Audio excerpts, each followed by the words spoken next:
Welcome to The Real Build. I'm your host, Bill Ryman, your broker builder, and today I have a very special guest coming from Detroit, Michigan. He started off as a mechanical engineer for a major corporation, and as he got deeper into corporate America, he had no desire for it. In 2015, with no practical real estate experience and only $2,000, that same year he remotely purchased 2 homes in Detroit using strategies he taught himself from books, which is so impressive to me. I can't wait to talk about that more. Since getting started, he has fixed and flipped multiple homes, and his main mission is to educate and advocate for real estate investing while establishing resources to rebuild Michigan's communities. He specializes in fix and flips, wholesaling, buy and hold, and rentals. He's an entrepreneur, a coach, a speaker. Darius Barrett, I'm excited to have you on, man. Welcome to The Real Build. How you doing today? I'm doing good, man. Thank you for having me on. Nah, man, I'm happy to have you on. Like I said, this is a huge topic. There's a lot of people out there that, they want to learn more about it. You're making yourself financially free, doing your thing. I've been watching your stuff, man. You're doing an awesome job. So excited to have you on today. Yeah. What I like to always start out with is kind of about your background. Who are you? Brush on that a little bit. So who is Darius Barrett? Okay. So first off, behind all the titles, I'm really a family man. Like my pride and joy is my family, my nephews, my nieces. I love spending time with my family. I love having that nice, close-knit network of family. But behind that, I got my education at Michigan State University in mechanical engineering. I had various internships and co-ops where I got to learn a lot of experience about the manufacturing industry, right? But I knew that there was something missing, right? There was no passion for me. I knew that this was only a stepping stone for me, to be able to provide myself with enough finance so that I can do whatever I wanted to do in my entrepreneurship. So as soon as I graduated from Michigan State University, I got a rotational program with General Electric where I was down in Texas and I was kind of isolated away from my friends, but I had a lot of time to really read and figure out what I wanted to do as an entrepreneur. And I just kept digging, man. I kept digging. I joined a few network marketing opportunities. I joined a few entrepreneur Facebook groups, and I just found real estate. I jumped into it. And for me, when I bought my first 2 houses, the feeling that I got, the passion that I got, I'm an owner. I now own these properties. I now can either fix them and put my own creativity into them, kind of was like worthwhile for me. So I just continue to continue to work on my real estate. And the more and more I just started doing real estate, I found that I could expand. I can go into construction. I can do buying homes. I can do flips.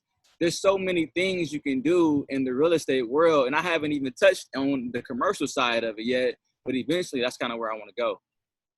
Yeah, just right there, your story, and when I research you and everything, your story is super impressive because, not many people, first of all, would take the leap out of corporate America, a steady, you got that guaranteed check coming in, the guaranteed money, but you're kind of capped, like you said, and you're kind of stuck at a certain point. You can only climb the corporate ladder a certain amount. I actually had another guy, similar background to you. He's actually from Michigan as well. Okay. Had an engineering degree and so on. And he took the same thing. He's doing the same. I'll have to link you 2 up after the show. He's doing the same thing, flipping homes and doing what you're doing. But it's huge. It's a huge thing what you're doing, and it's impressive because not a lot of people, and especially you being all the way in Texas, are going to take that risk. You didn't have the money in your pocket at the time, and you're like, right, I want to better myself, and that's what's holding a lot of people back. And I know that's what you're preaching too. Yeah. So for me, it was about, I knew that I could not pass my job down, right? I knew that when I want to have kids, right, and I cannot pass my job down to them. I need to be able to create something that's going to be self-sustainable for my family so that when I go on to the afterlife, that my kids can now take over and still have some financial freedom for themselves and build for themselves. So for me, that was really what it was all about for me. Like, I knew that this job was only going to be a short-term thing for me. And I knew that I was just another number. Once they got done with me, or once they would need to downsize, I was always, a liability to them, and I could always be removed and replaced with somebody better, newer, fresher, cheaper, So I just took the leap of faith, to be honest. And to be transparent, I haven't even left my job yet. I'm still working a 9 to 5, as a full-time mechanical engineer, but the way I set up my systems and my processes, I now have enough time to still go to work, and I can, I hire people, I hire project managers, contractors. I hire everybody to do the things that I'm not the best at, right? I'm more good at being strategic, putting people in places, knowing how to get things done. But some, like the contractors, I hire contractors because I know that they're good at fixing the properties. I'm not going to spend, my time trying to go fixing the properties, although I can save money. So for me, you can actually still do a 9 to 5 and have an entrepreneurship on the side. And I would suggest that to anybody, anybody that's looking to be an entrepreneur, but like tired of their 9 to 5, work your 9 to 5 until you no longer can work, until your entrepreneurship is like, until your 9 to 5 becomes a burden on your entrepreneurship, where it's like, I'm making so much money on my entrepreneurship. There's no point to being in this 9 to 5, because essentially my 9 to 5 has provided me an opportunity to pay for my entrepreneurship. Yeah, and I mean, that's the thing too, is you got to have that commitment like you did too, and you got to have the drive. I mean, a lot of people they'll argue with you. The argument will be, I have a 9 to 5, I'm tired, I can't do it, I can't do this. But if you can, and I'm sure these objections, and I'm going to hit you with them, so you can come back at me with it. But I'm tired. What about my kids? I got to go home. I can't afford to do that. I can't, all the little objections that everybody talks about, but they're the ones holding themselves back. Absolutely. So, you can find time in a day. Like, we spend so much time BSing that you can be using that time doing something productive on your business. Searching Instagram, watching movies, going out on dates. I mean, that time could be spent. I mean, you might only have 4 hours a day, but that 4 hours a day can add up over time. And eventually, before you know it, you got $1 million business. Off those 4 hours a day, just constantly working at it. Yeah, I mean, it's you're spot on. I mean, for example, me doing this podcast, you being on this podcast too, this is something that I do consistently every single week. It's time out of my day to do it, but I do it every single week, and I could have the excuse easily that I'm working 3 jobs, which I am. I'm a real estate agent. I'm also a builder. I'm also have a home watch business that I started. There's all these different things that I'm doing all at once, but I still find time to do this. I got to edit my videos, edit my sound, everything, and I take the time to do it. There's always, like you said, you're spot on. There's always time in a day. Everybody always is going to have an excuse, and the people that make the excuses are usually the ones that are going to be left behind, and you're the one that's going to get ahead. Absolutely. So, then they're going to be asking you, how did you do it? Yeah. Like, how did you get to where you at? And it's like, I've been telling you, I've been doing this for the last 5 years, been showing you how to do it, been letting you know what I've been doing, how I've been disciplining myself. But all of a sudden, it's kind of seemed like this mystical thing that, it's hard to obtain, but it's really not. You just got to put in the work. Yeah, you're lucky, or it must be nice too. I did a whole podcast on that, man. Man, like, come on. I'm not lucky. I put in the work. Yeah, and that's what it's all about. And that 100%. I mean, absolutely. That's one thing. So, I mean, we talked about kind of your corporate job, going from the corporate job to flipping home. Let's talk about that more. So, what was your real reason for getting into the business that you're in? Obviously, you're part of that corporate job. You're kind of starting to work your way out of it. I know you've come a long way since you first started. What was your reason? Let's talk about that. My reason for becoming an entrepreneur? Yeah. So I knew that I didn't want my livelihood to be dependent on anybody. I need to figure out, that's like, I even want to get into this, being able to grow my own food, eventually, but I just do not want my livelihood to be dependent on anyone. Like, so for example, when companies go through downsizing, you can potentially get let go, and, with no severance pay. So then what are you going to do? How are you going to fend for yourself? Unemployment will not be able to provide you enough money to pay for your bills and resources, right? So for me, I always wanted to set myself in a position that if that was the case, if I did needed to lean on myself, that I can do that in whatever capacity that was. And then also another scenario to that is that I like to invest in real estate, because I knew that if I invest in real estate and if I have homes of my own, I would always have a place to stay. Like no matter what, if I rent a home, if I own a home, you cannot put me out of my own home, my house that I own, right? And I've seen that in the past where my family, you know, in 2008, they went through a foreclosure, you know, and now we got to move around and rent here and there, and we don't have a stable home because nobody owns the home, right? Mm-hmm. So for me, it had to do with building wealth and not focusing on not being dependent on somebody else to provide a livelihood for me. Mm-hmm. Yeah, and that's the thing. A lot of people that are dependent on other people too, and it's back to the excuse factor too, because I mean, what you're doing, the sky's the limit. Let's put it that Oh way. yeah, I mean, the sky is the limit. You can be whatever you want to be in the end. You can own as many properties as you want. And it can go from there. But as far as absolutely. corporate jobs, there's always like we talked about at the beginning, there's that cap. I mean, you get as far as you can, and then that less expensive guy is going to come in, or somebody. Mm-hmm. And that's why I like sales so much. I mean, with sales, no matter what, you are your own I mean, You put technically in the work. you put in the work. I mean, you sell as Mm-hmm. much as you possibly can. And I mean, you can Absolutely. either make one big sale and take off, but that, I'm sure you have the mindset. I actually talked about this on my last podcast. I'm sure you have the Mm-hmm. same mindset to where you'll make a big deal and get a big deal done. Anybody else would be like, wow, that's a lot of money, you know, in your Yeah. pocket. And then they just be like, wow, that's amazing. But to you, it doesn't click. You want more. Nah, There's I that. want more. Yeah, there's that I want drive. more. Yeah, you see that check come in, but you're like, oh man, I wish, you know, let's say it's a $2 million deal or something. You want to Yeah, make it a $200 million deal, you know, absolutely. and that's Ab- the difference too. Absolutely. I just closed on a house probably last week, right? And I got a check for $50,000. And I was excited. I'm talking about a split second excited. And I was like, Yeah. I'm back to work. Yeah. I'm back to work. Like it didn't really I wasn't like, oh, I made it. You know, I'm just shooting $50,000 in one check. A lot of people don't see that in one check. They might see it over a year's pay, but seeing it in one check, you can kind of feel good about yourself. But for me, it was like, no, put that back in.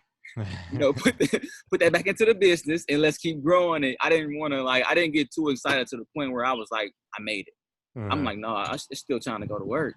You know, I went to go look at some houses the next day. You know, I didn't slow down at all. I'm like, well, I need to make this money work for me again and make more money. Yeah, and see, that is the major difference right there. I mean, somebody could either sit back with that 50 grand, take it, put it in their bank account, and spend it right away. Yeah, and not. Spend it. That's the thing. But your mindset, okay, you got that little tickle. You're like, all right, that's good, you know. And then you moved on. You put it right back into the business. What can I do to further this and climb this up and make this 10x this amount to something else? And that's the difference, and that's the mindset too. It's not me, you know, bragging or saying anything like that or showing off. It's just a mindset. It's a difference. It's so different. But that's one thing I want to talk about to you too. I mean, what's very impressive about you is you started doing this, you learned it on your own. You didn't, I mean, and a lot of people would have mentors with this and so on and be guided or grow up in it or whatever, but you learned it on your own. So and you were in another state when you bought your first two homes too, which was with no money. So you said you read books. What are some of the books you've read? What do you recommend as far as that and programs or anything like that? There was a book called Real Estate for Dummies. And then there was a Bigger Pockets website forum. Okay. I just got on there and just really started asking questions, right? So for me, what I've learned is that the more books you read, the information is kind of the same. They might use it a different way, flip it a different way, use different scenarios, but investing in real estate, if you get the fundamentals, it's pretty much the same, right? And when I first started, I did not have a mentor, right? I was just kind of winging it, trial and error. Like, hey, I read this in the book. Let me go try it. Let's see if it worked. I was doing deals off of my credit cards, not even like knowing if the deal would go through. Like swiping my credit card to get the money off, it was still like in the back of my mind, like I'm not even sure if I'm all the way confident this is going to go. I'm like 80% confident, right? Yeah. But once it happened for me, I'm like, okay, this is real.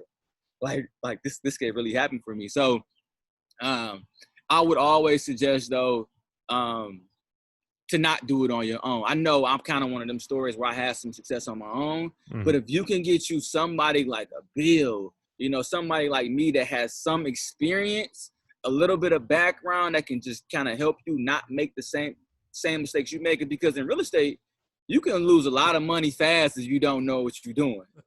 Yeah. You can lose a lot like of the money. Stock market, man. Same thing, Man. So I would always recommend, if you can connect with people or educate yourself as much as possible, get on those forums, get on Bigger Pockets, read as many books as you can. I mean, that education won't suffice for actually going through the experience, because it's never going to be the same every time. Every house is going to be different. Every deal is going to be different. Every, closing is going to be different. So, but going through the motions with the books and then going through the experiences and having somebody to tell you, like, because once I did get a mentor, it was some deals that I wanted to do, and my mentor was like, I wouldn't do that deal. Yeah.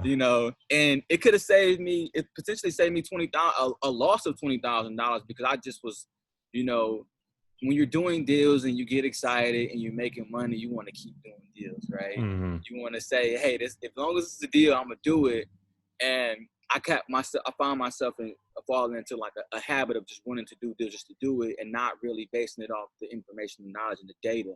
So my mentor was able to help steer me in the right direction and say, hey, like, think about this. Think about the homeowner. Think about the end buyer. Think about the hard money you're going to use. So I would definitely recommend connecting with some people that are, that has some experience.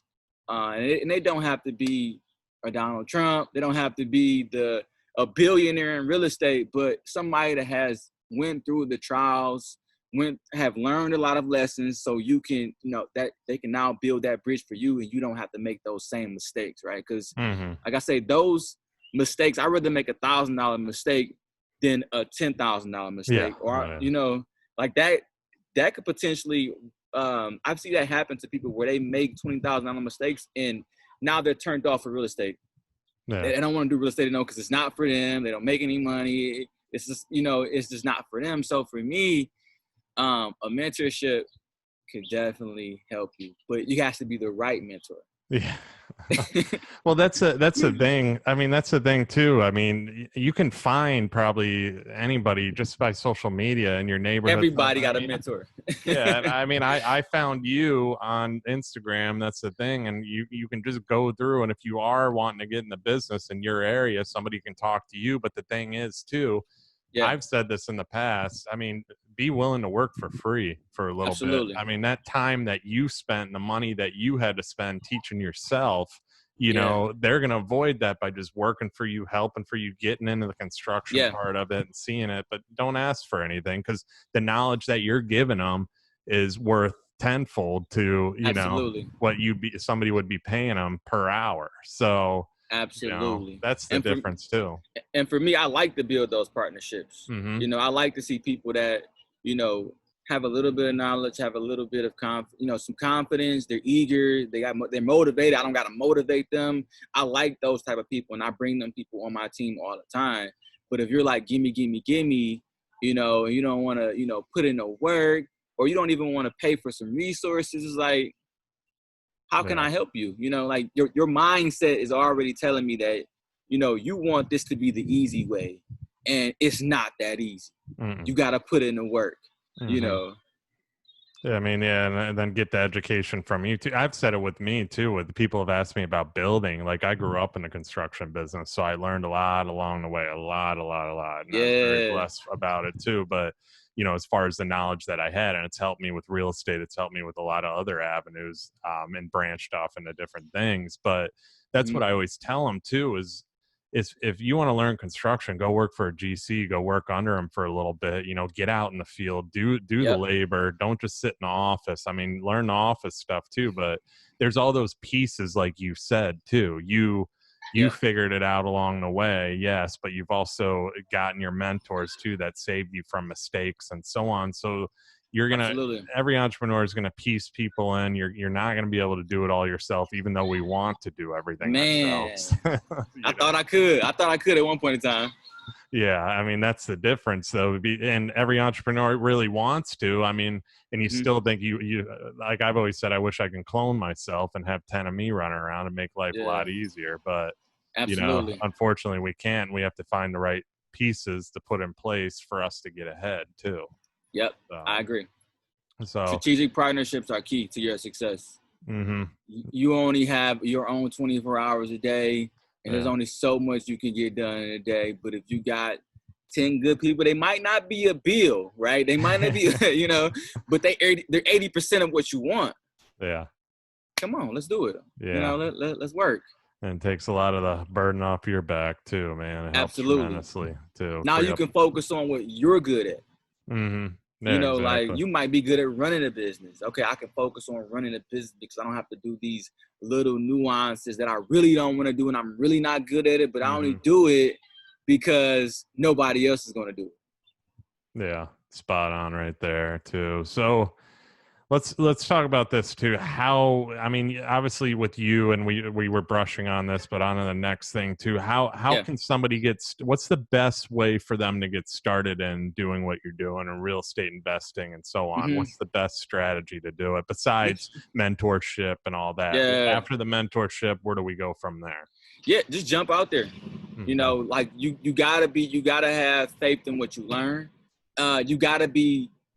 It's a calculated risk. Right? I can't tell you that every deal you're going to do, you're going to make 30 grand on. I can't tell you, but I can't tell you that every deal you do, you're going to make money on. But you got to be able to take those calculated risks and just jump out there. So for me, when I first started, I just started networking and connecting with a bunch of people. I had connected with, first you got to understand what you're looking for, right? If you want to do buy and hold, you got to understand what's your return on your investment, right? What do I want to make every year if I want to invest in buy and hold properties? And when you know that, now you can start looking for those deals. But if you don't know that, you don't know what you're looking for, then it's going to be a challenge. It might be some deals that come across your table that look good, but you don't know the numbers on it. You don't know where the numbers need to fall at. You don't know the rehab cost. You don't know the purchase price. You don't know the maintenance, the CapEx, the insurance on it. So when you have enough knowledge, you can start putting these deals together, right?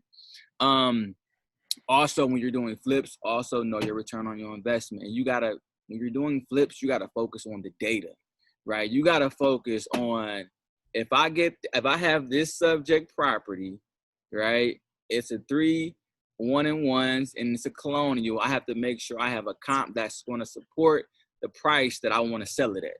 If I don't have a comp that's going to support the price that I want to sell it at, then that might not be the deal.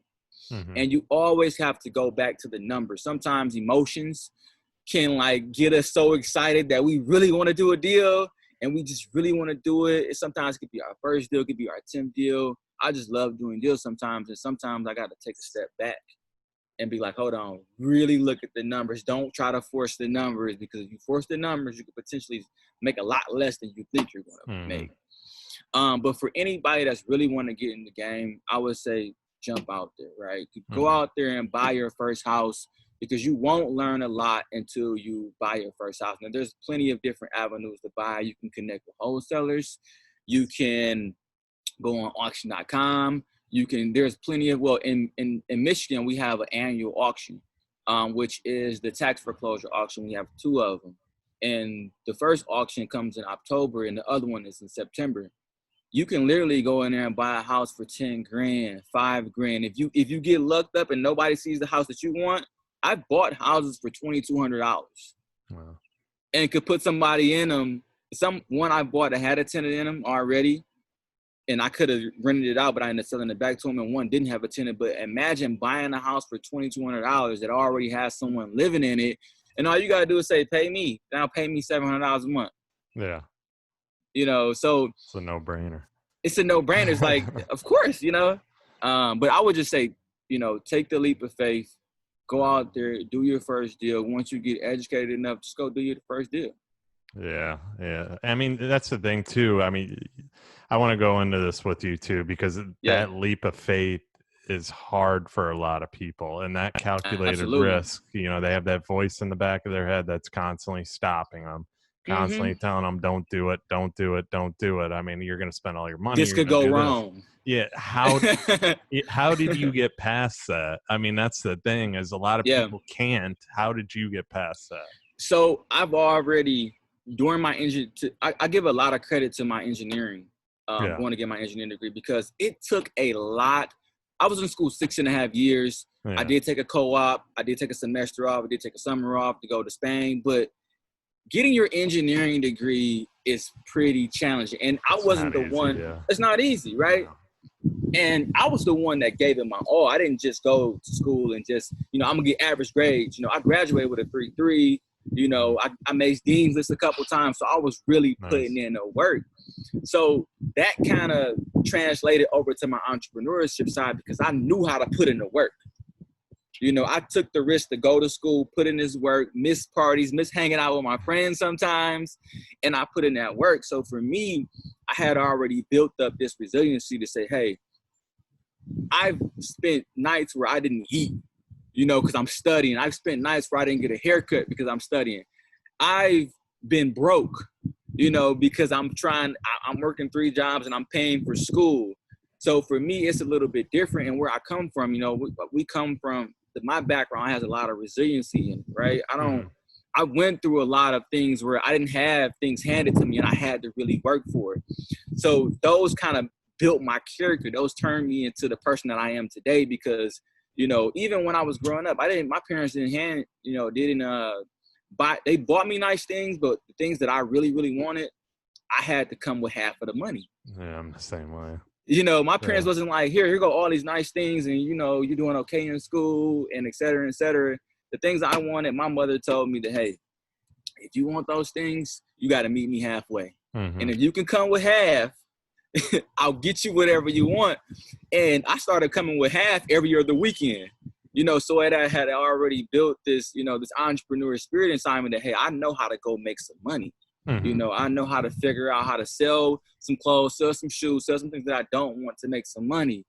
And it worked for me. And I only can say that in hindsight, right? Like, doing that at the time, I didn't think that, I would be an entrepreneur. I just was like, hey, I want the new Jordans, mm-hmm. And I'm going to figure out how to get these new Jordans. But that really translated over to my entrepreneurship side, because there's always a solution, right?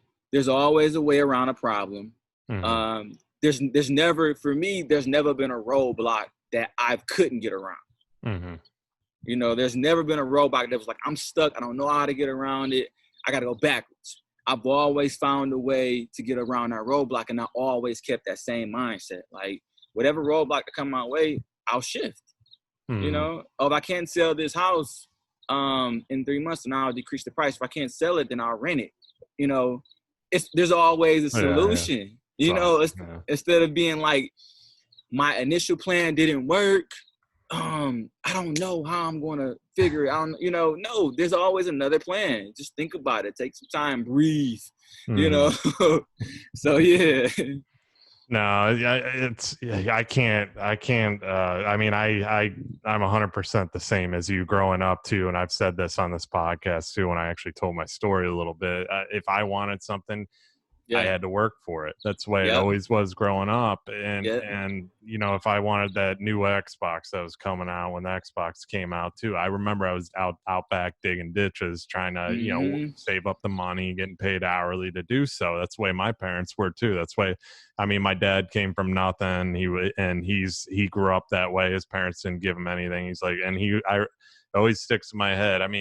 He'd always say, I grew up that way. My parents didn't hand me anything. Why should I do the same to you? Absolutely. And it does help you along the way, because I've had to always figure stuff out too. I went to college as well, and I always worked while I was in college. I was doing security at clubs and so on, but I always had to figure out a way, to make some money to get by while I was still going to school too. I didn't have a car at the time. I've told this story where my dad made me, there was a party that weekend too, but guess who had to come all the way back from Tampa down to Naples, Florida, 3-hour bus ride because I didn't have a car. He goes, hop on the Greyhound bus. I need you to work. So he picked me up at the local Taco Bell, and he goes, how's it feel not to have a car? You might want to work for one now too. There you go.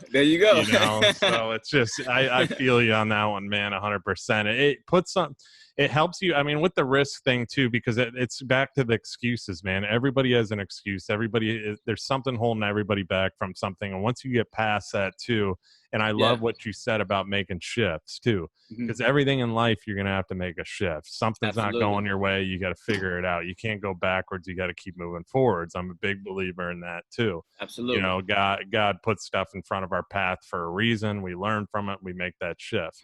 That's the thing. So I'm a big believer in what you said there. That was so spot on. I love it, man. But it's 100% just, there's a lot of people that have excuses, and there's other people that get past that and they progress and they keep climbing and climbing the ladder. Because there's always going to be something. Like, I can't tell you, like, once you become a millionaire that all your problems are going to go away. No. You're going to have different problems. You're going to have millionaire problems now. You know, like, all problems don't go away just because you're a millionaire now. You just got different problems. Like, we figuring out how to make the million and get to those problems. And now when we have the million, we have different problems. Now we got to figure out how to keep the million. Yeah. You know? Yeah. And then, I mean, you're keeping the million, because when you have $1 million, I mean, you're spending more money to keep that $1 million. So you got to figure out ways to keep that money and make more money too. And it just keeps happening too. And I mean, that's why you see billionaires still trying to make even more money too. Paying no taxes. You know, they're not just saying, I'm going to give my money away. Absolutely. Exactly, man. You said too, you know, the name of the game is leverage. So explain this a little bit. Okay. So when I first did my first deal, I only had $2,000 in cash, but I leveraged my credit cards. Okay. You know, although credit cards have higher interest rates, you know, but at the time, that's what I knew.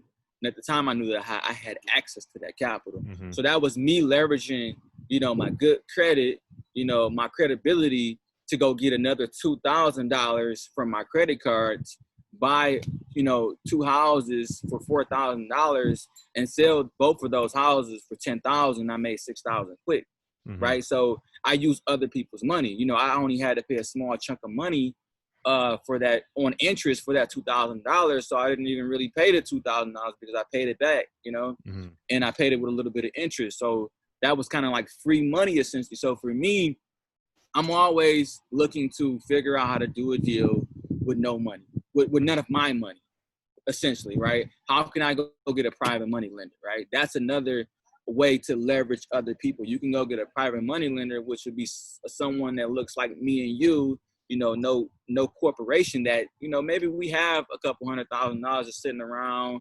You know, you got doctor friends that just have money and don't want to put it into the stock market, but hey, you know, I got some deals you can invest into and I can give you 20% on your money, right? A lot of those times they'll cover the fees, the funding, the purchase price, the rehab, or the gap funding, right? You can go and get other people's money and make the money work for you. You can go get a hard money lender, right? You can go get a hard money lender, and instead of you paying, let's say a deal is going to cost you 50 grand to purchase and another 40 grand to rehab, right? I don't have 90 grand just sitting around. You know, I'm going to go leverage a hard money lender to get this deal done for me. You know, maybe I only got 20, right? Maybe I can just put down the 20 grand and leverage my 20 grand to get the whole 90, to get this $90,000 deal done.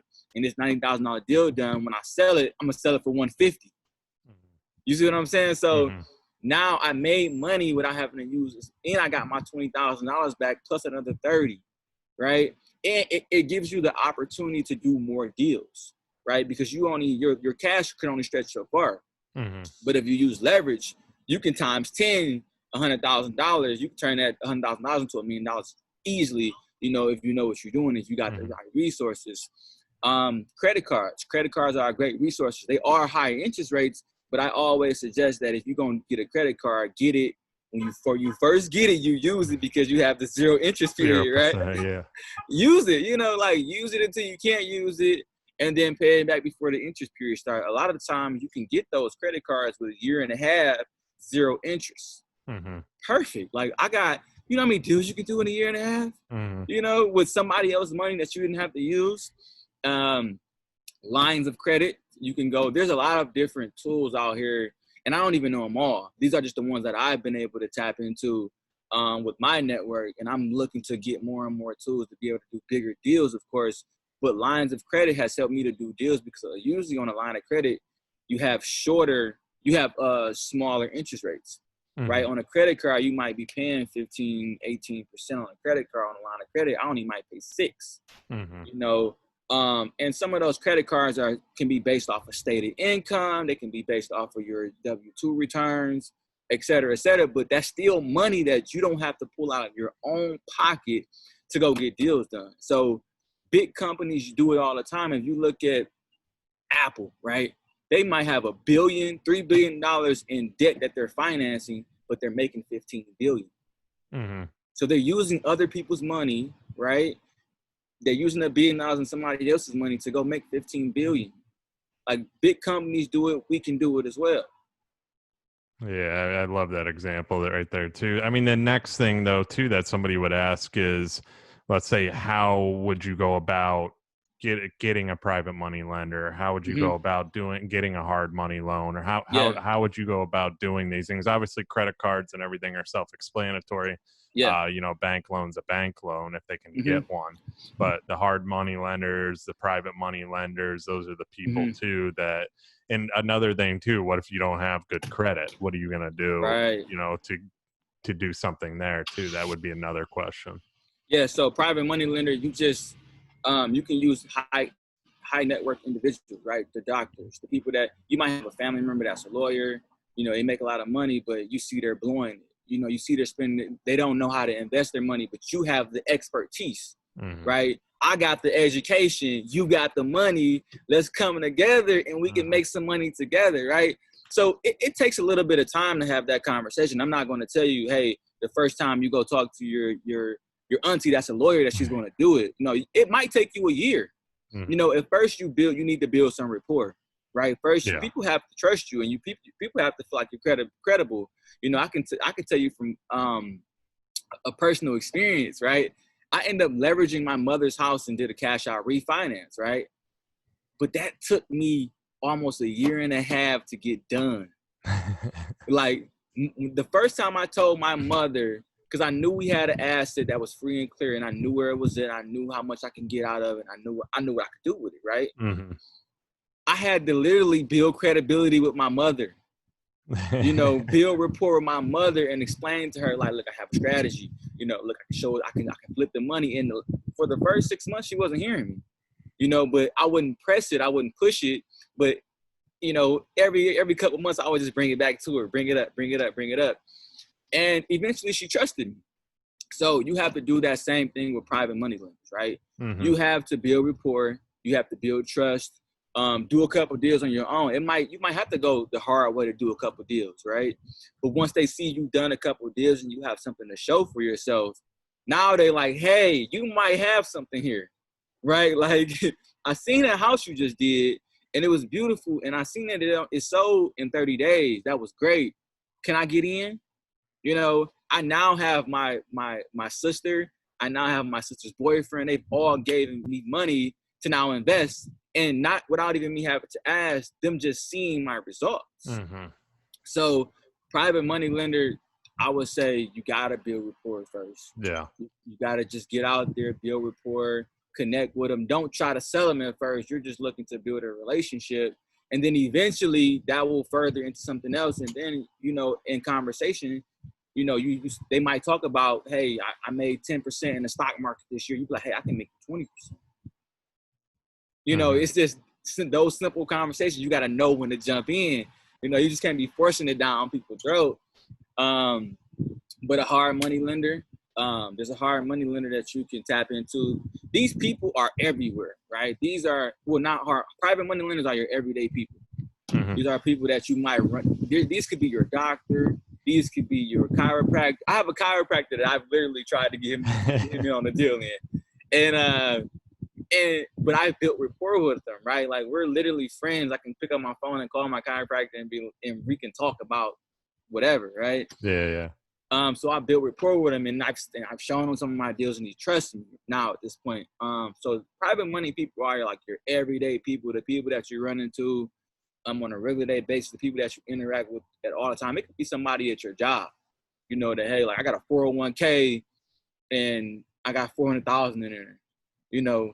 you can turn that $400,000 to $800,000 within a couple of years, and that's doable, right? So, hard money lender, I would say these are everywhere too. If you Google hard money lender, you can find a bunch of hard money lenders because these are major corporations, but they do have a lot of more fees. Yeah. It's not. I wouldn't say it's as easy to get the money, but you're going to pay more for that money. You might pay 4.7% on the money when you could have went to the private money lender and they might have just said, hey, let's split the deal. Matter of fact, I don't even want you to pay me monthly. We just split the profits at the end.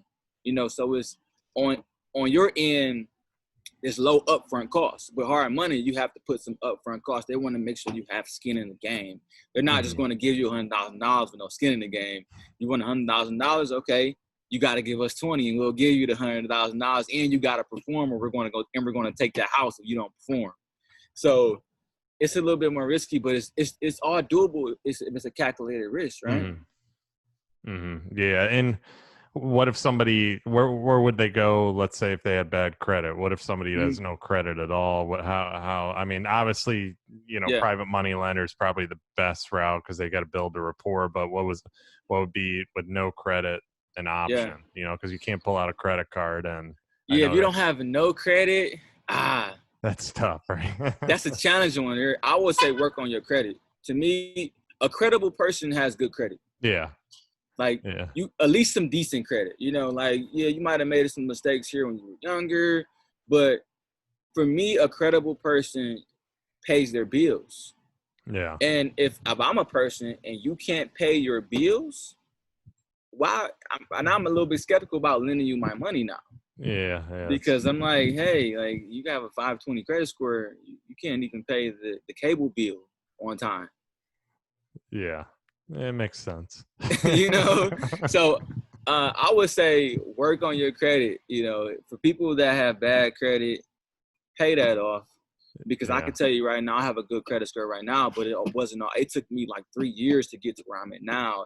And I did it diligently. I made sure I paid things off. I made sure if I was pay debt down, pay personal debt down. It can be hard and it can be time consuming.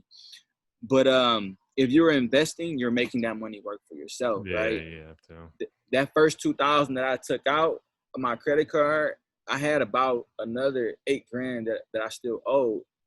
So when I got that $10,000 back, of course I put $5,000 in my pocket, but I paid $5,000 back. I didn't need to pay $5,000 back, but that was like me being disciplined. I could have took that whole being smart. Yeah. Right. Because I knew that I knew that my credibility is everything in this game, right? And if I want to go to banks to get deals done, if I want to go to any lender at any scale, they want to figure out my character, who I am, what's my credibility, they want to know who I am. And my credit score is a good indicator of, okay, he had credit cards for over 12 years and he's made payments for all these 12 years. That's a good sign that, hey, he's gonna pay me back now. So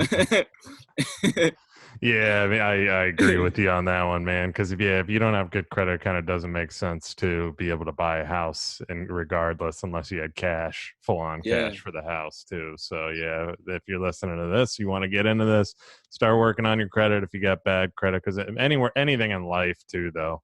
I mean, you gotta have your credit in order too. I highly agree with everything you said right there. Too. One thing I was curious about with you too, and you've kind of brushed on these different types of properties, buy and holds, flips, rentals, stuff like, those different ones. So how do you know going into it, say you buy a house, how do you know this house that I just bought, I'm going to be able to rent it? Or, obviously, there's some market analysis in there, but a lot of people don't know how to do that. I mean, I do real estate. I know how to do these things, but some people don't. But I mean, how do you know, all right, I'm going to buy this thing, I'm going to buy and hold it, it's going to grow over 3 years, or I'm going to flip this thing right away and make 20K. Yeah. How do you know? It's all in the data. Okay. The numbers won't lie to you. You have to trust the data. You got to believe in the data. I mean, there are some intrinsic things that are not data related that you have to think about as well. So buy and holds, right? I had to put myself in the mindset of a tenant, right? If I was a tenant, would I want to live on a block that has a lot of abandoned buildings, burnouts, vacant lots? You know, I might steer away from that, right? So if I was an investor, that might not be the best investment for me, because now you're going to limit the pool of renters that you're going to have, right? Now you have this big pool of renters that wanted to buy 3 bedrooms on bad, but now since it's in this distressed area, you just limited your pool to maybe not the most desirable tenants, right? You always want to get the most desirable tenants that are going to pay you. So for me, I have a number, right? I have a number that I'm looking for, return on my investment. I'm looking to get 15 to 20% return on my investment for any asset, right? So that's pretty much saying that 15% is determined based off the purchase price plus rehab and how much money I'm going to make on an annual basis. If that comes out to 15%, then I'm interested, right? Now, when I go look at the house, I'm looking at the neighborhood and say, okay, what my tenant want to live here?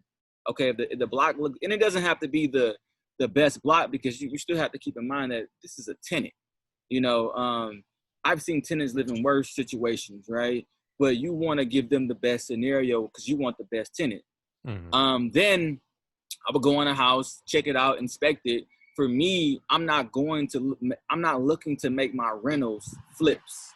Now I'm gonna break that down. What I mean, I'm not looking to make my rehab for my flips, which is granite countertop, brand new cabinets, ceramic floors, hardwood, like the works, right? Because you're looking for an end buyer to buy this house, so you have a different customer essentially when you're doing rentals versus flips. Now rentals, you're just looking for it to be functional and you're looking for it to be clean, neat, and everything works. It doesn't have to be brand new. Yeah, you can add a nice black splash. You might want to add a nice little countertop, maybe add appliances to it as well, but you don't want to overdo it, right? Because it's a tenant, and a lot of times they essentially don't own the house, so they're not going to take care of it as they own it.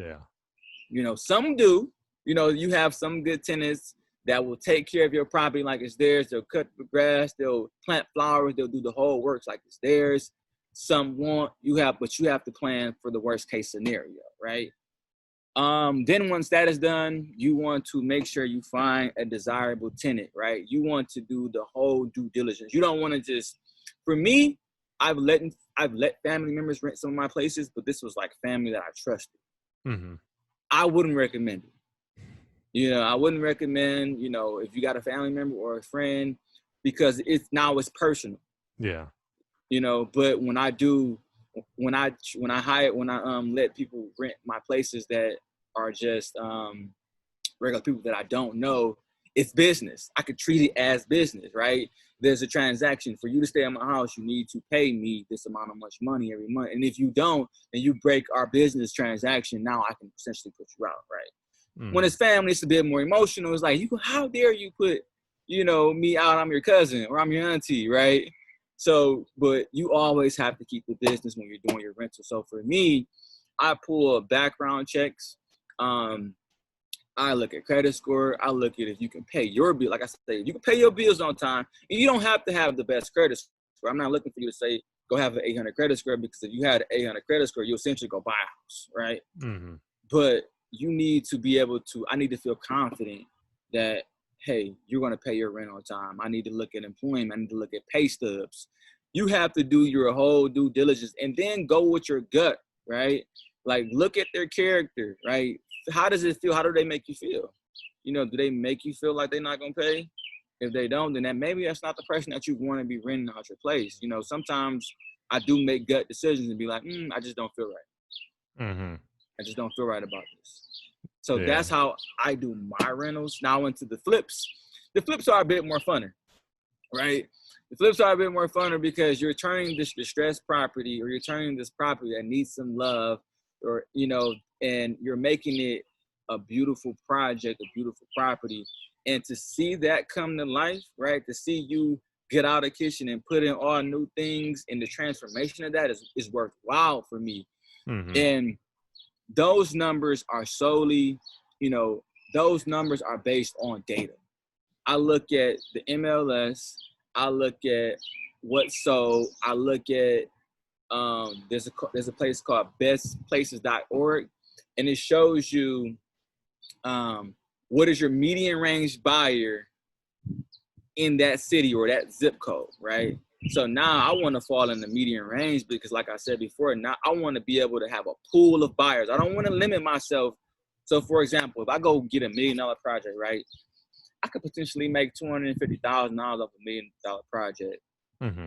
But the number of buyers that you're going to have at $1 million are this small, right? But if I go get a $200,000 project, and I can make 40 off of it, my buyers are this big, right? I got this many buyers that are going to buy at this price, and I can come in and get this deal done. When I put it on market, it's going to go fast. You want it to go fast because you have to pay a time on your money, right? Mm-hmm. There's a cost to hold. To every day you hold it, that's costing you. And I don't want to hold it no days longer than I have to, right? So for me, I do my due diligence based off of the data off the MLS, and that's telling me what has sold. I'm looking for properties that sold within 30 days. I'm looking for same bath count. I'm looking for similar square footage within like maybe 300 plus 300 minus range.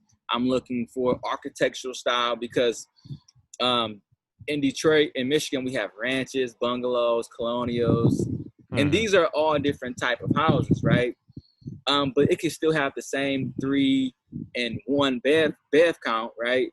But it might be a different style of house. You cannot count that to be the same. I cannot use that ranch to my colonial and say, hey, my colonial will sell for the same amount of much as this ranch will sell for, because it's just not apples to apples, right? But when you have the data won't lie to you. And then you got to hire, and I know this is one of the questions as well, contractors. Go into it. Yeah, go into it, man. That's a big one right there. Contractors can essentially be your Achilles heel, right? They can save you some money or they can cost you a ton of money. And if you don't do your due diligence on these contractors and you don't vet them properly, you can potentially come out a lot of money. So Detroit is a unique market because everybody does a little bit of everything, and we always want the cheaper cost. But maybe that cheaper contractor might not be the contractor you want to go with, because that contractor might run off with your money. You know, he was so cheap that he really, really needed the money, and when you paid him, he ran off with the money, right?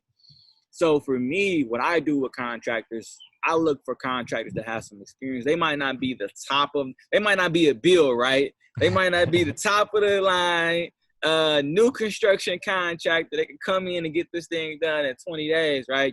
Because I know that contractor is going to do a great job, but that contractor is going to cost me. I got to pay a premium for those type of contractors, and that's okay. Then you have the lower tier contractors that might be just him and another friend. They don't really have a company behind them. They're not trying to establish a company. They don't really have their own tools. They can't pick up material. They hit or miss, you know. They don't really have a utility truck to pick up stuff in. That's the low tier contractor, right? But then you got the middle, the sweet spot, right? The ones that you really want to do on investment properties, because these are guys that, you know, they have a small team, but they have a good team. You know, they have people that they trust, that they've worked with probably for years. They might not have 5 teams, but they might have 2 good teams that they can get things done in a timely manner. And they got trades. They got plumber. They got an electrician. They got a painter. They got a drywall person, right? Because when you're doing flips, you're essentially going to need all these different trades to come in and make the project work for you. So you want to work with a contractor that has these things already. And for me, the one thing that I do, a contractor can show me pictures, but I don't really care to see pictures, right? I need to go to your job site.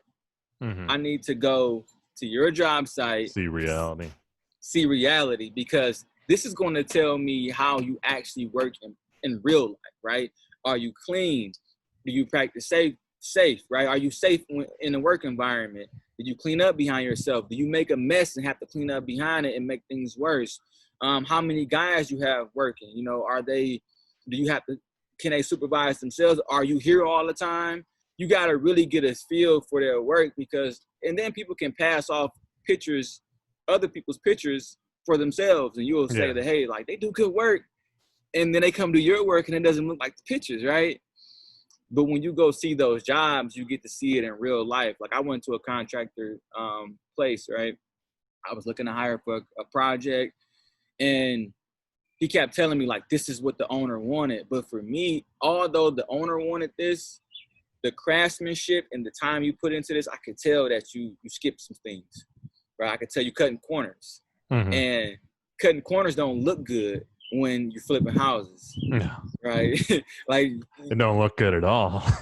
It don't look good. Just like you told me how that lady come in and inspecting everything. She's probably like, hey, there's some crown molding and that little bit of corner over there. You got to go all the way further to the left. And if you don't have people that can do that want to give a quality product, you're going to find yourself spending more money going behind them to fix those things, right? So for me, I like to find the contractors that know what they're doing. And the second contract that I went to their project. He had about 3 guys in there. It was a small project, but he had about 3 guys in there. They had plastic rolled out. They had paper rolled out. So they're not trying to make a mess. They understand we're not trying to make a mess. We clean about. They got everything taped off, neat. They got job sites, sectioned off, so there's not a lot of dust getting all through the house, because essentially that's creating more work for them, and they understand that, right? So for me, contractors can be your Achilles heel. They can either make you a lot of money, and they can save you a lot of money. Now, I got some horror stories. And I'd love to hear them too. I mean, just right there though, man, like, wow. First of all, second, I mean, everybody listening to this too. I mean, Darius has dropped probably years of knowledge just within this past. I don't even know how long we've been going, but I mean, this is awesome, man. It's been awesome so far. But no, I mean, I highly agree with you on the contractor thing too. I mean, we're very meticulous. We're very clean. We keep our job sites clean. That's the difference. That's a difference maker, because I've gone into other contractors' jobs just because I was curious. I mean, you could see outside driving by these things. There's stuff all over the place, trash everywhere, so on. We have a guy that, I used to have to do this as a kid, sweeping jobs.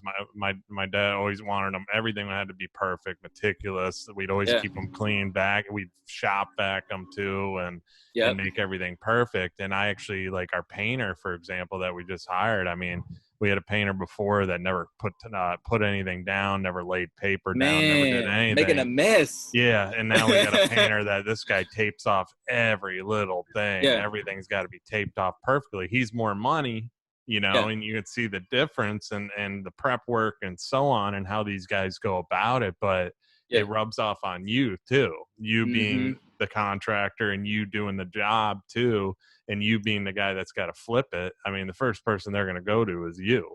And that's the biggest difference too. So what you said right there was awesome, man. And I mean, well, everything you've said so far is about 10 years worth of knowledge. So, I mean, props to you, man. This is awesome. I pick up fast. Yeah. I mean, a lot of great info so far for sure, man. That was spot on. But I mean, you have to do things right for you to make that top dollar in what you're doing. I mean, you probably critique it better and more than anybody walking through there too.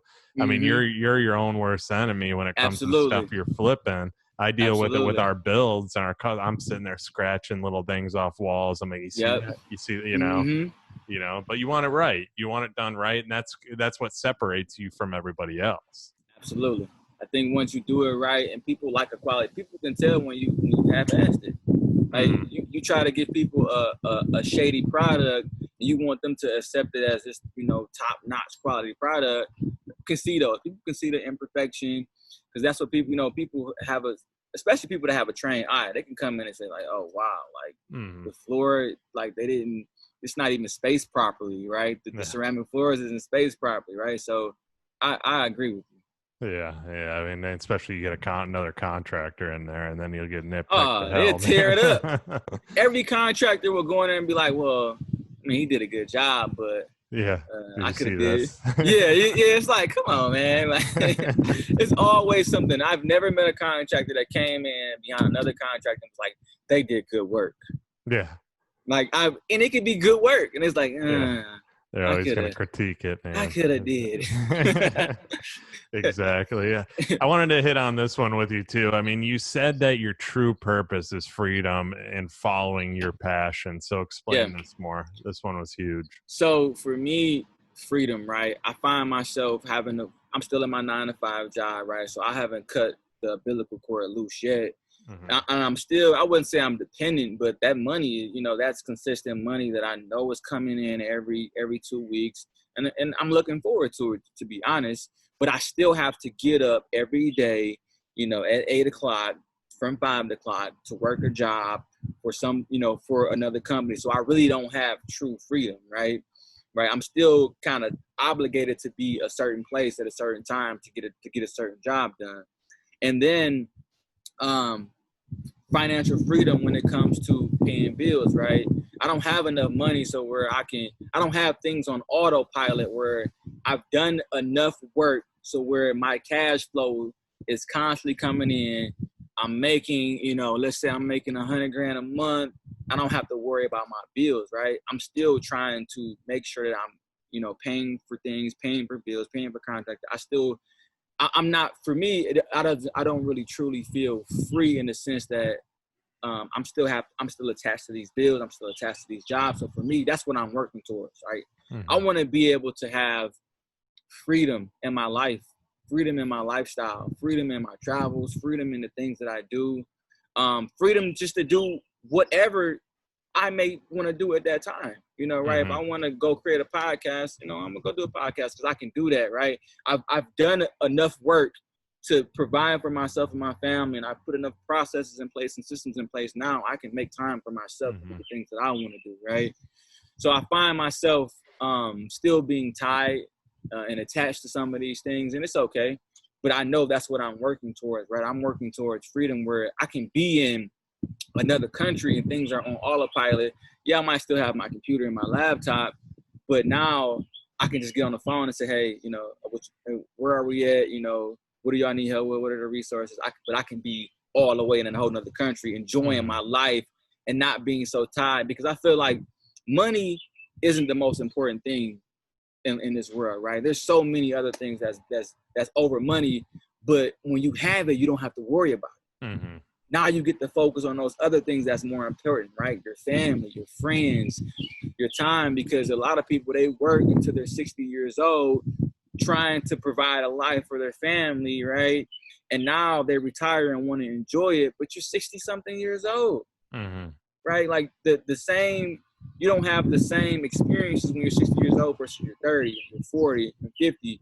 You wasted all of this youth that you had to go out and just be adventurous on a job working a 9-to-5, and now you finally got your freedom, right?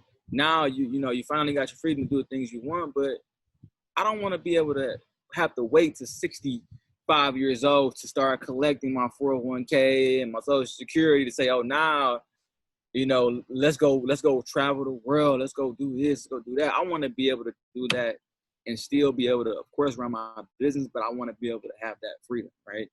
And for me, the passion comes, my purpose is my passion, right? And that's whatever I want to do, right? Right now, it's real estate. Right now, I'm in tune. I'm passionate about real estate. I'm passionate about doing investing in the communities and building up communities. So for me, that's an indirect effect of my passion, right? I'm chasing after my passion, but indirectly, I'm helping a lot of people, right? I can go in fix neighborhoods. I'm essentially going to, for me, it's more of a selfish thing, but indirectly, I'm helping communities. I'm helping people.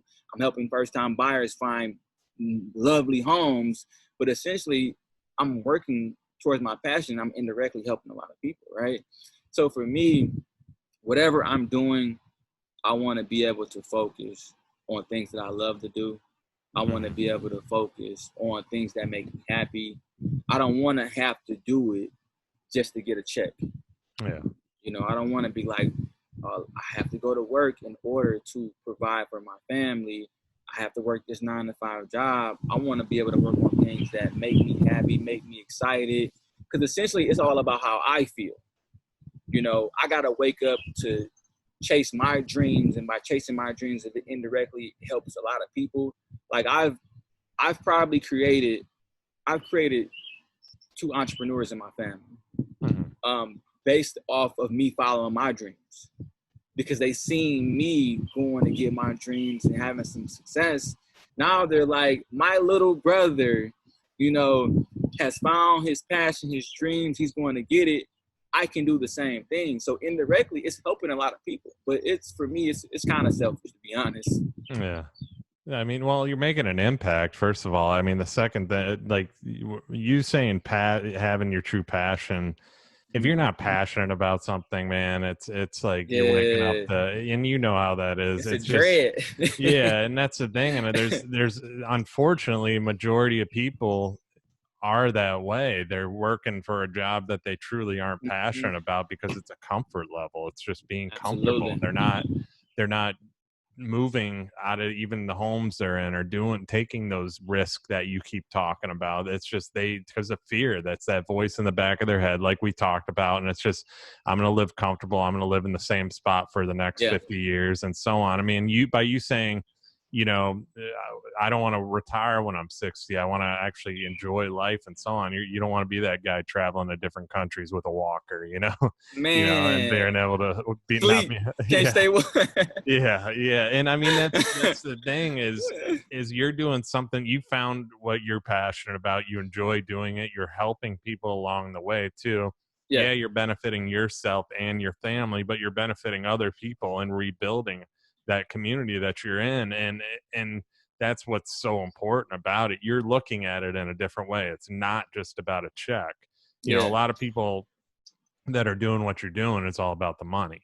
It's flat out, but they're gonna be behind you because you have the passion that it's just not about a check. It's about helping people, and that's I'm a big believer in that. If you do have a passion for what you do, but you do care about it, and that's what this podcast is about. Everybody that's been on it has that same mindset of I want to help the customer, I want to help the people.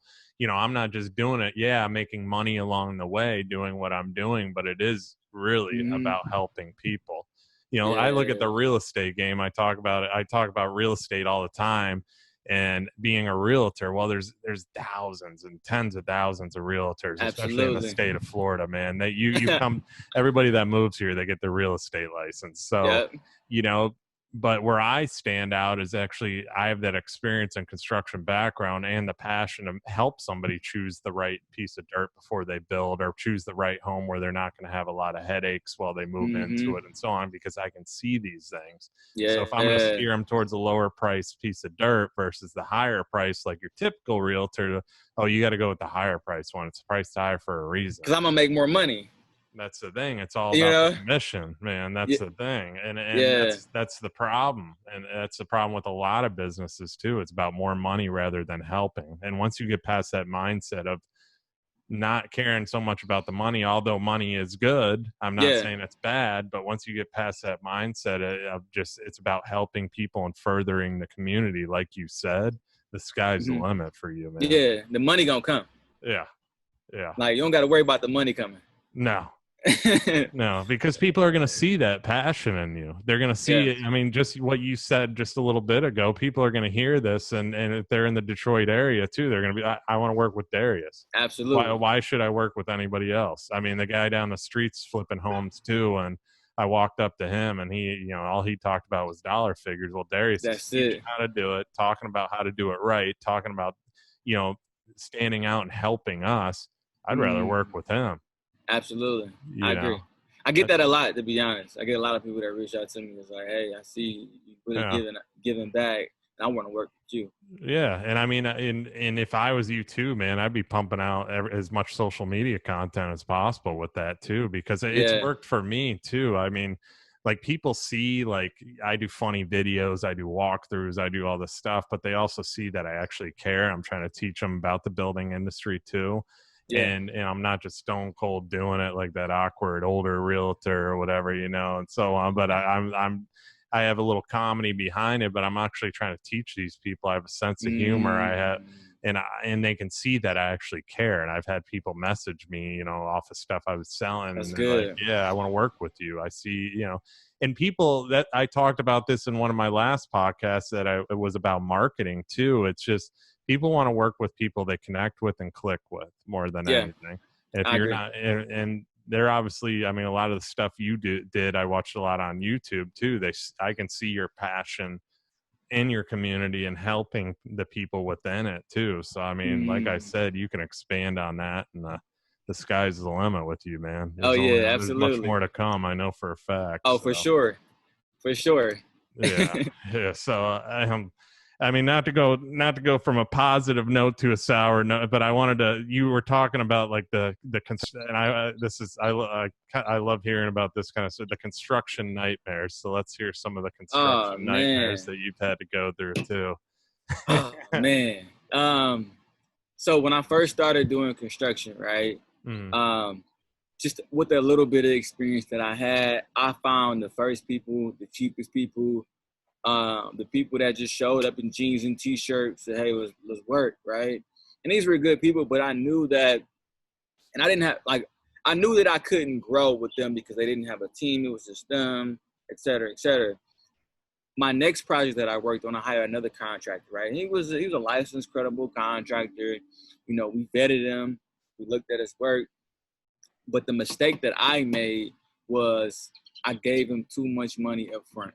all That's right. how I learned that lesson. I gave him too much money up front, and he didn't get the work done in a timely manner that I wanted him to get the work. Because if I'm paying you the money, you should be at my projects working and getting the work done, right? I shouldn't have to go by a week later and say, why isn't this job done yet, right? So for me, we had a little fallout, a little confrontation with the contractor, and the contractor pretty much his character, right? This is why I started judging people by their character, because at first I didn't look at people's character. I was just like, hey, if you got the best price and you can do the work, then come on. But his character really showed itself truly in that moment, because Mm, he pretty much lashed out at us with an attitude because we're asking him to get the work done. And it's like, we paid you already, right? So for me, in that scenario, I believe in hire slow, fire fast, right? mm, If a person is not cooperating with the vision that you have and don't want to be an attribute to your team, then they gotta go. And you shouldn't be trying to force yourself to work with this person and make the relationship work when there's already conflict, when it's already not working. Hey, it's just not a good fit, and I end up just firing the guy instantly, and I end up losing about $1,200 on it. But for me, it was more of a peace of mind, and I wasn't even more stressed out about the money because the margins were still in the deal where I could mm. still make some money yet. But for me, um, it was more so about getting people around me that I can be accountable, that we have some things in common. We had the same vision and we can work towards the same goal, and do it in a friendship business type of way where, hey, if there's any issues, we should be able to at least talk through them and figure out a solution versus being confrontational about some things that may have went wrong.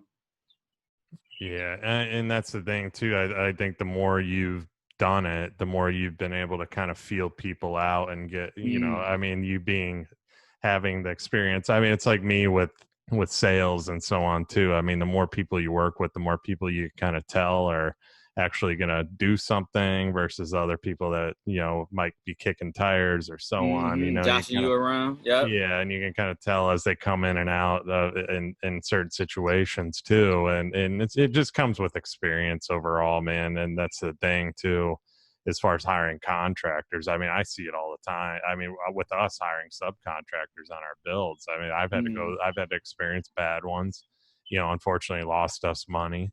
yep. And I've experienced really good ones, and you learn as you go through life and anything with business, and that's what you hmm had to do. Absolutely. But them the ones you hold on to, the good ones. Yeah. you hold on to them for dear life, because you know that they give quality work, they're accountable, you don't gotta call them every day to make sure they're at the job site. They have some accountability about themselves, and now it makes your job easier. Mm-hmm. Mm-hmm. I know. I highly agree. I mean, we've had a lot of the same. I get people all the time that email me saying, "Hey, man, let me shoot you a bid. I'll be a lot less than who you're using, Yeah. this and that." And it's like you said earlier, though, it's not about that. I got a cabinet guy I've used forever. He does phenomenal work. His installer's awesome. He's done our stuff for years. And I don't know how many new cabinet companies. Well, I guarantee we'll beat the price. Custom cabinets, we do this, this, and this. And I'm just like, now we're loyal until they screw up or screw us over bad. We're loyal, and that's a loyalty factor that we have.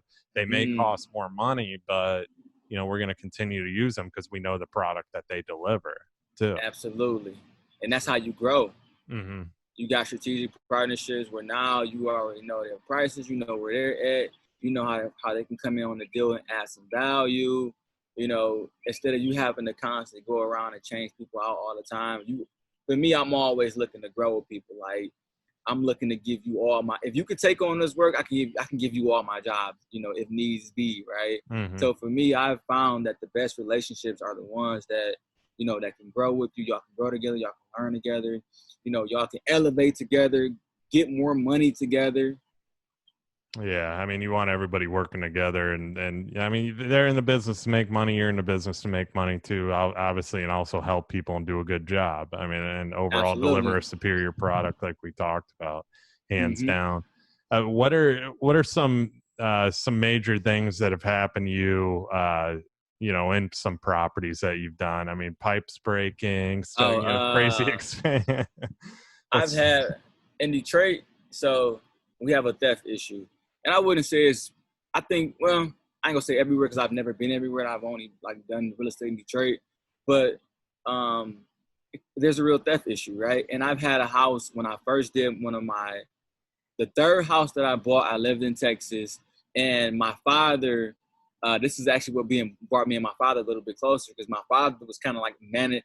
Like this is how fresh I was. My father was managing my construction projects, and he had one of his friends that did construction come work at the house, right? He was a one-man guy, but I wasn't really in too much rush. I just wanted to get the work done, and I knew I could put some money into both of their pockets, and it brought me closer to my father. So,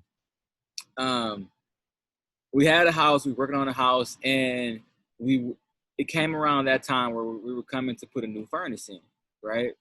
So we put the new furnace in, and we put the old furnace in and set it in front of the house.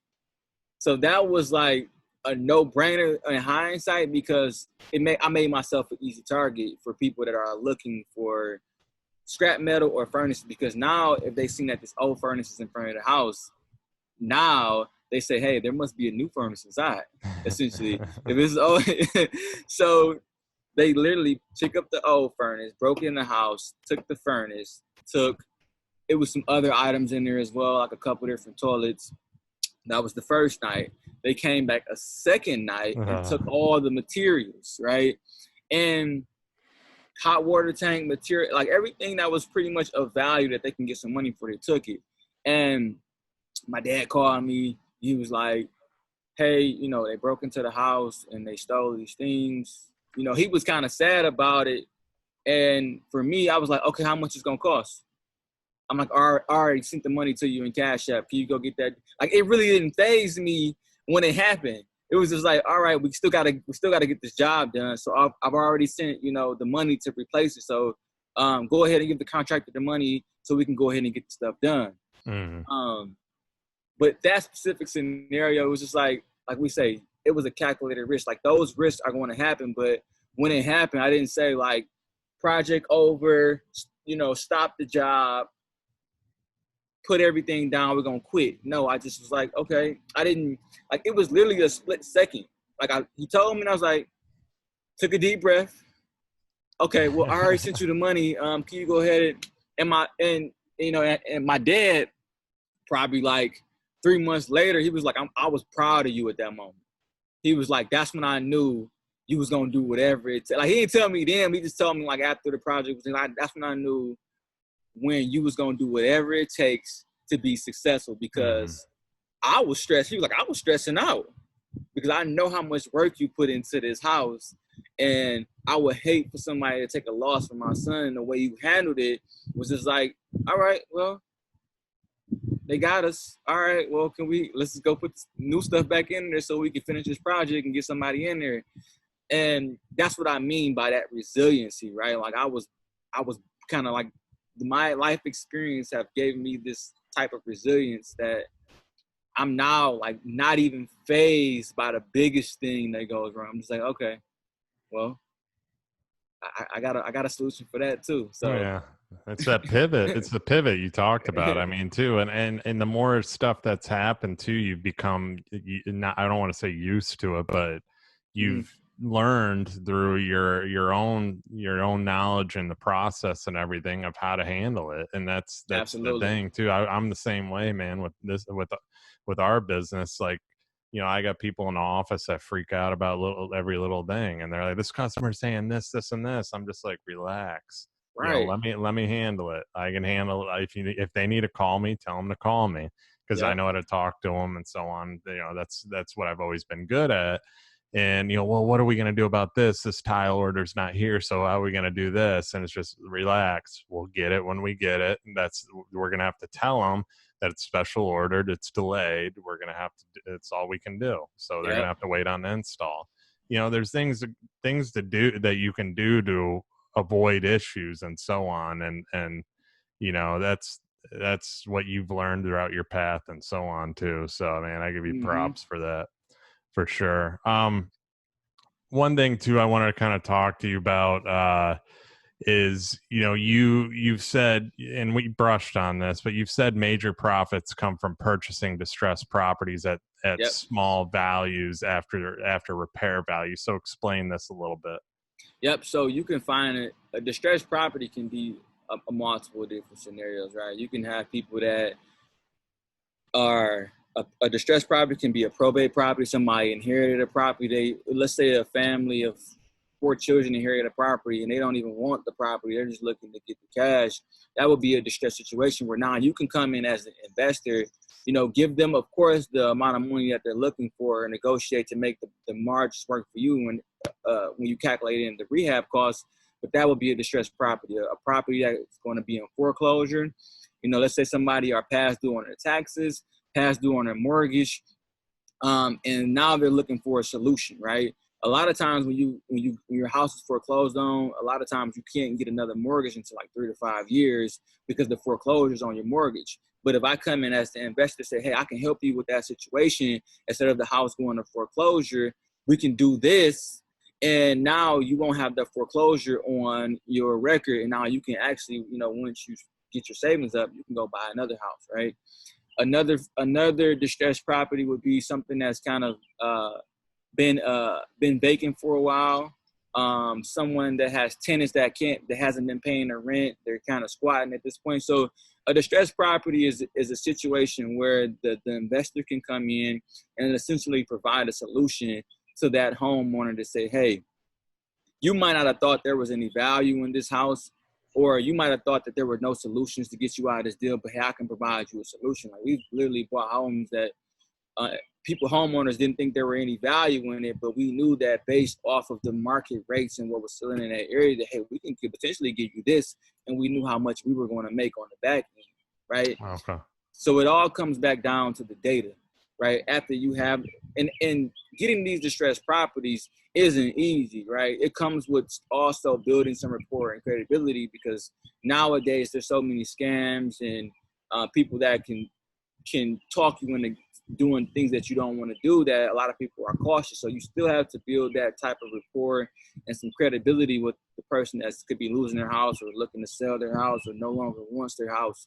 And once you build that credibility and trust, you now can come in and acquire their house, of course, lower their market rate, because that's when we make our money as an investor. We make our money when we buy at a right price. Of course, we factor in the rehab costs, and then that rehab cost tells us what's our margins at the end based off of what we've seen that's sold on the market within the last year. Mm-hmm. Okay. Yeah, that's definitely good to know. So one thing I wanted to talk about with you too, and I mean, this has been awesome. Obviously, like this, you probably have given years and years of info to people. I mean, this is probably, I've interviewed wholesalers, I've interviewed flippers in the past, not Yeah, discrediting them, but your information, man, has been 100% spot on. Like yeah, in 10 years worth, man. I mean, if everybody's listening to this too, it's definitely, you've definitely given some value too. So I really appreciate you too. One thing that I've been asking everybody. I love this mhm, question because yeah. it's a real, you got to really think about it too. You know, what about you personally? What, you know, you've grown your company, you're flipping a lot more houses within a short period of time too. I mean, you learned all Yeah. this stuff on your own. What lessons have you learned throughout your journey that we should all Mm, apply to our own business or lives that can help us grow? Deep okay. question. Yeah, it's a deep question, and it's like a multiple of different things Mhm. that I can tell people. No, For just me, yeah, go. I mean, it's and I get a different answer every I time. That's why I love this question. think your mindset. I Uh-huh. think you really have to you really have to focus on the things that you think about, your mindset, what's pushing you, what's motivating you. Because if you have a negative mindset, then you're always going to look at the problems in the situation, right? Hmm. And that's always going to negate you from taking action. But if you have a positive mindset and you're always opportunistic to look at these situations and say, hey, I can find a solution no matter what the problem is. And I think that takes a certain kind of mindset and a certain kind of discipline one person has to have. I think that's really where it starts at your mindset. Your mindset, because sometimes I'm gonna be honest, I'm not always in the mood or have the mental capacity to go out and kill it. Right? Yeah. I have to put my mind in a mental state so that I can go out and achieve excellence. Right? But a lot of people, I feel like if you don't focus, like you can learn all of this stuff, and if you don't have the right mindset and the right drive, then a lot of it won't get done, and you'll be easily deterred. So for me, and it's really only personal experience for me because Hmm. some days I don't even like to get out the bed because my mindset, I'm like in a negative space and I've let things consume me, right? But I've taught myself how to overcome these negative things and taught myself different tools to put myself in those positive situations that now I can go kill it. I can go crush it. So for me, your mindset, how you think about things, how you look at things will tell you everything. You can tell a negative person just by the things that they say and Hmm. the things that they pay attention to, right? If they're always talking about what can go wrong, then you can tell that that person's mindset is fear, Hmm. right? They're afraid to take risks. They're scared. That's what's blocking them. But if you have a person that can say like, oh, I see the problem and I'm okay with, I can find a solution to that. And that tells me like, those are the type of people that I really want to work with when it comes to like professionals, the people that have the mindset that like, we can conquer anything, whatever the solution, whatever the problem may be, we'll figure it out no matter what. Yeah, I mean, that's so spot on too, because you get around like-minded people, man. It's going to push you and drive you even more, Absolutely. and that's the thing. Like talking to you too, like me and you have, and me listening to you today and everything too. I mean, I got a lot of the same mindset as you, and so on. Just, I mean, it almost draws you, and that's why when I saw you, and I did my research on you. I reached out to you too because I'm like, man, I got to get this guy on my podcast, man. He's Appreciate killing it, and it. you got that mind that's so spot on though, because it drains you when you're around somebody negative. It really does. It sucks the life out Mm, of you, and I had that in my past. I had a past relationship where it was ah, draining, man, and it would literally suck the life out of me. And I took time and it was a year ago. I took time to finally where I was like, all right, it was a little over a year ago, but I'm like, I gotta focus on I gotta start really yeah, evaluating my situation. I gotta really look into what's yeah, going on with my life. Like, what can I do to better myself and all. And when I started surrounding myself with people that had that similar mindset and got better. yeah, and then basically, everything I scroll through now on Facebook and Instagram is all positivity, Yeah. and all from these higher people trying to better themselves. I mean, it changes Mm, everything, man. It really I agree. does. Yeah, you got to really, like, for me, I got so strategic about what I surround myself. I don't even, the things that I see on social media, if they're negative, I'll unfollow you. Yeah. Because I don't even want to see that. I don't Mm-hmm. want to put my stuff in them. I don't want to read it and feel that negativity, because it can easily overcome you if you let it. Oh, yeah. So I started looking at my friends, relationships as well. You know, that's a big thing. Like, you can have friends that you've had for years, right? And you've never paid attention to their behaviors and how it's kind of hindering you, because you think that, hey, this is really one of my good friends, you know, but a good friend would never want to tear you down or never want to, you know, have anything. They always want to uplift you. Mm-hmm. So for me, I started to like get new friends that, you know, were on the same thing that I wanted to do. And it just pushed me, because I'm like, you're winning. All right, and it was like kind of like a friendly competition. Like, we're not, you know, I'm not saying I want you to do bad or anything. I'm rooting for you. But, you know, when you win, I'm happy for you. When I win, you happy for me. But at the same time, we kind of trash talking like, yeah, I just did this. What you gonna do? So yeah, man, relationships, your significant other. I read a book about, I think it's called The Millionaire Mindset. Mm-hmm. And it talked about how your significant other can be a crutch to like your success, because they can either support you or they can tear you down.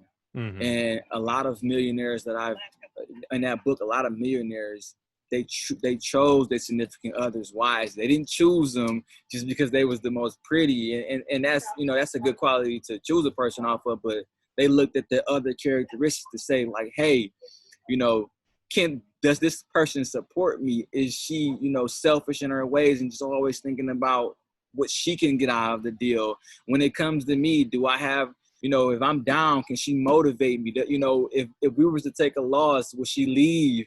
Like, I feel like these are all the different things that you got to ask yourself, especially, you know, when you're in a relationship and you're thinking about getting serious with anybody. Like, I asked my girlfriend, you know, me and my girlfriend has these same conversations. Like, I'm so transparent with her, and I'm like, you know, if anything was to happen to me, I need to know that you'll be able to pick it up, you know, where I left off, or we'll be able to defend and survive, you know, because if you're just leaning on me, then if something happened to me, then it's what about the kids? Who's going to take care of it? You know, so you want to have man, Chanel, that's a whole nother conversation. Oh yeah, we can go hours on that one, man. That'd be a whole other 2 hours. Yeah.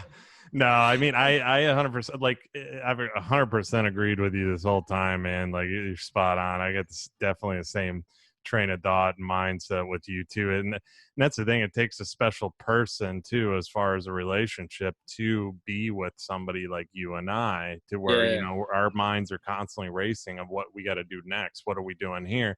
I mean, my girlfriend too, she thinks I'm nuts sometimes, because I'm you know, I'm always like thinking about how I can get better. It's a forward thinking mindset rather than looking in the past and thinking, oh, you know, those were the good old days. No, it's all forward thinking. How can I progress this way or this way and choose the right thing, you know, and by constantly editing, constantly doing this, constantly working, constantly making the right calls and so on, and trying to just make that next step forward. You know, that's the thing. And I'm sure your girlfriend's the same way, where sometimes she like looks at you like, how the hell do you do it, you know?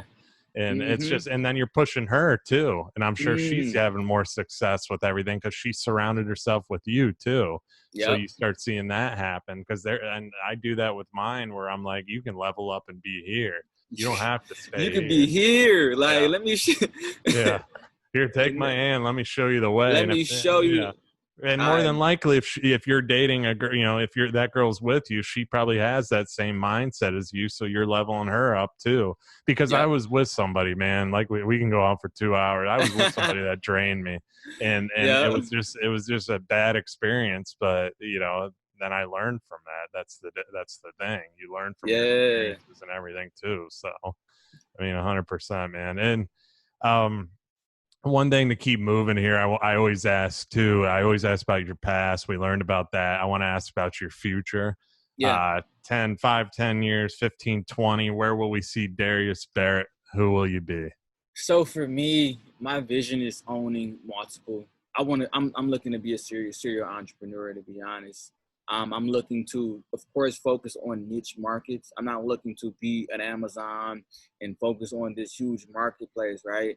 But for me, I'm always constantly looking on better, efficient business models and how can I create cash flow with doing something that takes me little to no time and leveraging technology. For me, technology, I mean, I hear people talk, we see it. This is technology right here, right? We're Mm-hmm. having a virtual podcast meeting, right? So years ago, we might have never thought about this. So for me, I'm always trying to look towards the future to say, okay, how can I incorporate technology into a business model and make it and innovate it? Because a lot of the things that are already out here, there's nothing for me.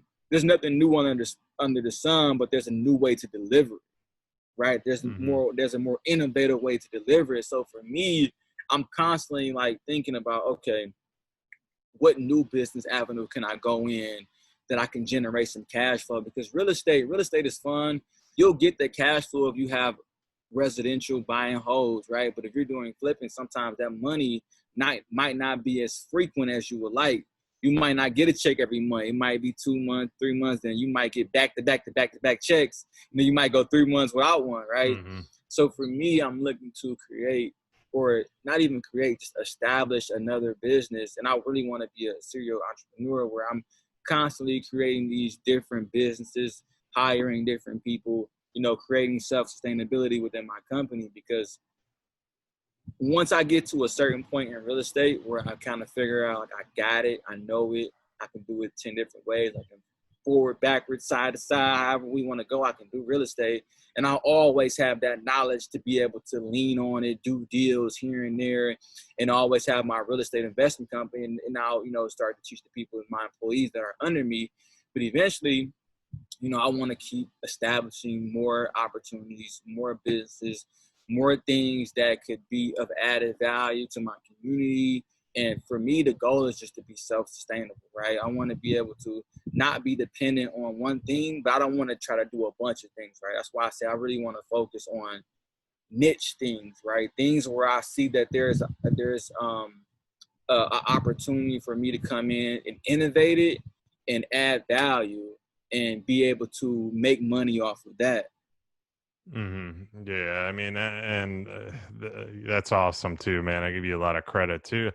I have no doubt in my mind that you're going to do all that stuff, man. Because I mean, having the drive you got and everything, and already starting where you're at and doing the things you did without even knowing how to do them too. I mean, that's the mindset it takes. 100%. That is. That's what it takes, and you'll get there.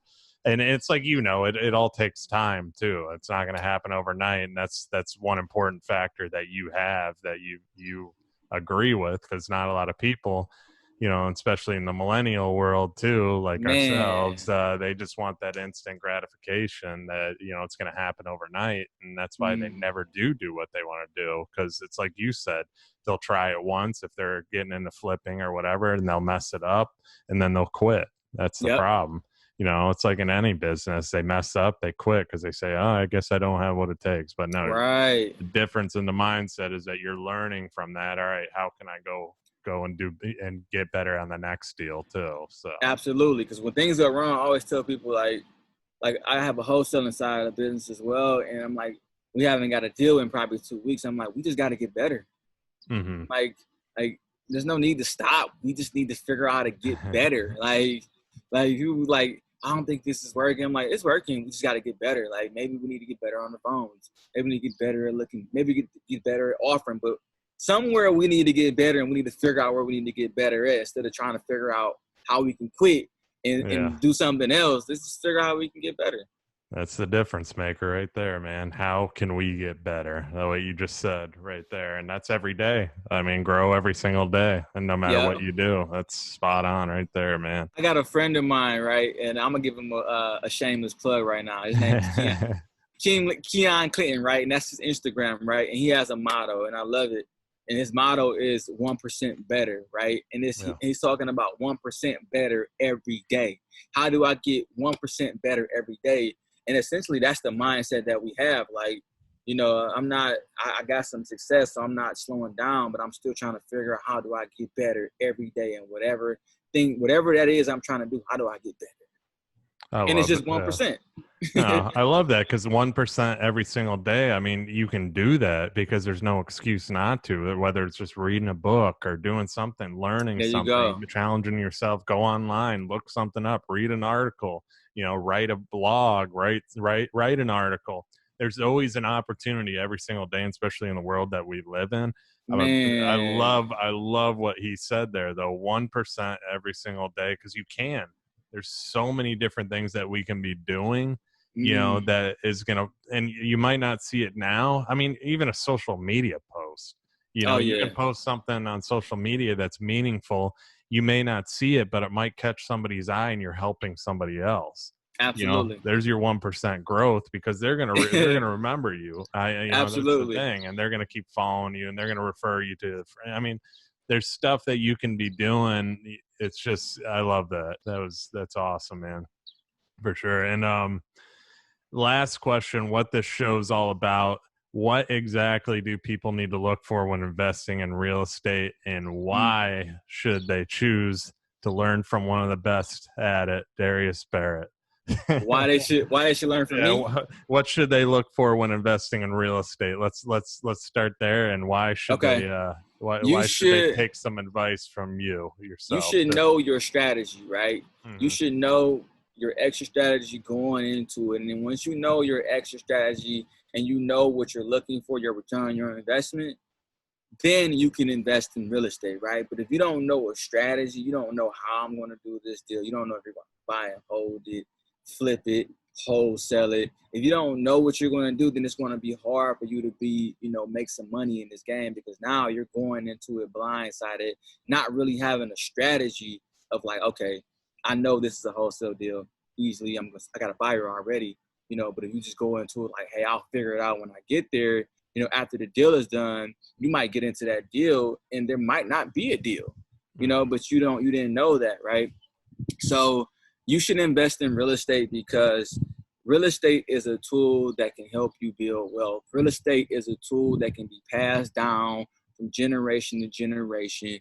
That education and that company that you created for your family can be beneficial. You might not see it in the first generation. You might not see it in the second generation. You might be that great grandmother or grandfather that down the road you've established this company five generations ago, but now it's $1 billion company and it all started with you, and now your face is on the mantle at everybody's house because they're so thankful for you, because you established something that could be generational and it could essentially assist your family with building wealth and not be dependent, and now you can be self-sustainable within your family. So that is why I would say you should invest in real estate. Now, why should you invest in, why should you learn from me, is because I'm diligent in what I do. I take my time. I'm passionate. I give it my all. I give it 110%. I don't give people fluff. I give people straight, narrow answers, and I'm always looking to help. I'm never looking to get over on somebody or take advantage of somebody. I'm always looking to add value and figure out how I can help. I've turned down deals or people asking me to help them because I knew in that scenario, in the capacity that they wanted me to help it, I couldn't add any value. Now, I could have took your money and said, hey, yeah, I can make some stuff up and make it fluff and make it sound good. But for me, that's not my character, right?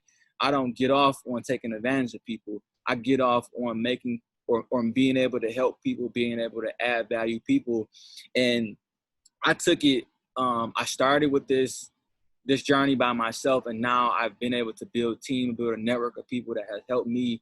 And if you're looking to invest in real estate, and if you work with me, you'll have that same network of people that can potentially pour into you, give you resources, help you out, help you along the way, so you won't be able to make the same mistakes that I made. Love it, man. Love it. Yeah, this has been great. This has been one of the better podcasts I've had, man. A lot of great value. You did an awesome job, man, and I really appreciate you taking the time to. The last thing, where can people find and connect with you? Yep, you can connect with me via email at the THEE investor INVESTOR 2.0 at gmail.com, or you can find me on all social media handles, especially Instagram, at Mr. Revere, Mr.Revere. Also, my YouTube page. I'm actually going to be releasing some videos pretty soon of a flip we just did, start to finish. And then I give a lot of value in my videos where you can you're essentially there in the rehab, kind of picking up on the things that I'm seeing, picking up on the knowledge that I'm giving. So you can learn a lot from just my videos alone. Yeah, no, I've watched some of your video, man. I highly everybody that's listening, go out and check that out for sure. Yeah, I love what you're doing, man. Darius, keep it up for sure. And then thank you once again for coming on, man. This has been a ton of value packed into one episode. So, I mean, you're going to have to cut it into 3 episodes. Yeah, I mean, if we would have kept on that relationship thing, man, it probably would have lasted another 2 hours. But no, I appreciate you, man. I appreciate your time too. And obviously everybody that's listening, thank you for listening. And I will see you guys on the next episode.